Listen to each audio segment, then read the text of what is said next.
Hello అండి. నమస్తే. This is Divya. Welcome back to our channel మన ఇంటి ముచ్చట్లు వ్లాగ్స్. ఎలా ఉన్నారు అందరూ? టైటిల్ చూసి మీకు ఆల్రెడీ అర్థమైపోయింది కదా! ఈరోజు నేనేం వీడియో పోస్ట్ చేస్తున్నాననేసి. అదేనండి, పెళ్ళిళ్ళైనా, పేరంటాలైనా అన్నిటికీ ముందుండే గుమగుమలాడే సాంబార్ రెసిపీ అయితే చూపించబోతున్నాను. మీరు కూడా చూసి ట్రై చేసేయండి. ముందుగా సాంబార్ కోసం కావాల్సిన పదార్థాలు చూసేద్దాం. 2 చిన్న సైజు ఎర్రగడ్డలు, 2 టమాటాలు, 2 పచ్చిమిర్చి, కొత్తిమీర, కరివేపాకు, ఒక మీడియం సైజ్ మామిడికాయ, 1 కప్పు కందిపప్పు, అలాగే కూరగాయలు.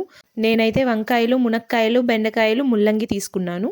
మీకు నచ్చిన వెజిటబుల్స్ యాడ్ చేసుకోవచ్చు. తాలింపు కోసం ఆవాలు, జీలకర్ర, పచ్చెనగపప్పు, అలాగే సాంబార్లోకి ఉప్పు, కారం, పసుపు, ధనియాల పొడి ఇవన్నీ పక్కన పెట్టుకోండి. ఒక పెద్ద నిమ్మకాయ సైజ్ అంత చింతపండు తీసి శుభ్రంగా కడిగి నానబెట్టుకోండి. సాంబార్లోకి చింతపండు కొంచెం ఎక్కువగానే పడుతుందండి. టేస్ట్ బాగా కావాలంటే పులుపు కూడా బాగా పడాలి కదా. మనం ముందుగా తీసుకున్న 1 కప్పు కందిపప్పుని కుక్కర్లో యాడ్ చేసుకోవాలి. మీరు కుక్కర్లో కాకపోయినా నార్మల్ గిన్నెలో కూడా ఉడికించుకోవచ్చు. 2-3 టైమ్స్ బాగా వాష్ చేసిన తర్వాత అందులోకి చిటికెడు పసుపు, అలాగే 1 స్పూన్ ఆయిల్ యాడ్ చేసుకోండి. అలాగే నేను తీసుకున్న కప్పుతో 2 కప్పుల వాటర్ యాడ్ చేస్తున్నాను. కుక్కర్ మూత పెట్టి స్టవ్ మీద పెట్టి మీడియం ఫ్లేమ్లో 2 విజిల్స్ వచ్చే వరకు బాగా మెత్తగా ఉడికించుకోండి పప్పు.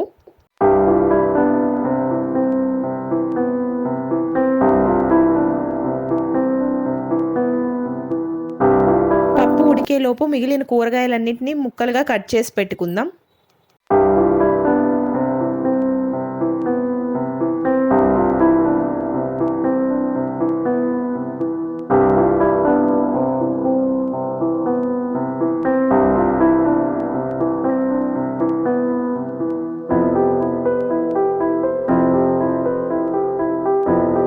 టమాటాలు, ఎర్రగడ్డలు, పచ్చిమిర్చి ఇలా కావాల్సినవన్నీ ముక్కలు చేసి పక్కన పెట్టుకోండి. అలాగే వంకాయలు మాత్రం ఉప్పు నీళ్ళలో నానపెట్టుకోండి, లేదంటే చేదొచ్చేస్తాయి. స్టవ్ ఆన్ చేసి సాంబార్కి సరిపడా ఒక లోతైన గిన్నె పెట్టుకొని అందులో 4 టేబుల్ స్పూన్స్ ఆయిల్ యాడ్ చేసుకోండి. ఆయిల్ వేడెక్కిన తర్వాత అందులోకి తాలింపు కోసం ఆవాలు, జీలకర్ర, అలాగే పచ్చెనగపప్పు, పచ్చిమిర్చి, ఇంకా ఆనియన్స్ కూడా వేసుకొని బాగా ఫ్రై అవ్వనివ్వండి. కరివేపాకు, టమాటా కూడా యాడ్ చేసిన తర్వాత కొద్దిగా పసుపు, అలాగే 1/2 టేబుల్ స్పూన్ ఉప్పు వేసి మూత పెట్టి 2 నిమిషాలు మగ్గనివ్వండి. చూసారు కదా, బాగా మగ్గిపోయాయి టమాటా, ఎర్రగడ్డ. ఇప్పుడు ముందుగా కట్ చేసి పెట్టుకున్న వెజిటబుల్స్ అన్నీ ఇందులోకి యాడ్ చేసుకుందాం.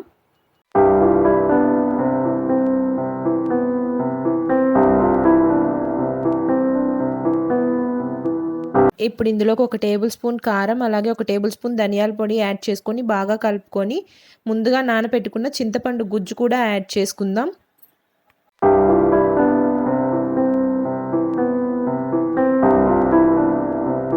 ఇందులో 3 గ్లాసెస్ ఆఫ్ వాటర్ యాడ్ చేసుకొని కూరగాయలన్నీ 90% కుక్ అయ్యే వరకు బాగా ఉడికించుకోవాలి. చూసారా, పప్పు కూడా ఇక్కడ మెత్తగా అయిపోయింది. మనం పప్పు గుత్తితో కానీ గరిటెతో కానీ దాన్ని మెత్తగా స్మాష్ చేసేసుకోవచ్చు.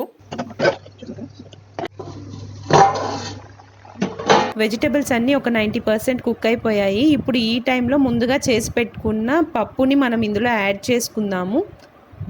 మరీ ఎక్కువగా కుక్ అయిపోయాయంటే వెజిటబుల్స్ అన్నీ చిదిరిపోతాయండి సాంబార్లో. ఒక 90% కుక్ అయిన తర్వాత పప్పు యాడ్ చేసుకొని ఆ తర్వాత ఒక 5 మినిట్స్ మనం ఉడికించుకున్నామంటే సాంబార్ రెడీ అయిపోతుంది. లాస్ట్లో కొత్తిమీర, అలాగే మామిడికాయ ముక్కలు కూడా లాస్ట్లో యాడ్ చేసుకోండి. ఎందుకంటే ముందే యాడ్ చేశారంటే అన్ని వెజిటబుల్స్తో పాటు మామిడికాయ అనేది కరిగిపోతుంది. అప్పుడు సాంబార్ టేస్ట్ కూడా మారిపోతుంది. సాంబార్లో మనకి మామిడికాయ ముక్కలు తగలాలంటే లాస్ట్లో యాడ్ చేసుకోవాలి మామిడికాయ ముక్కలు.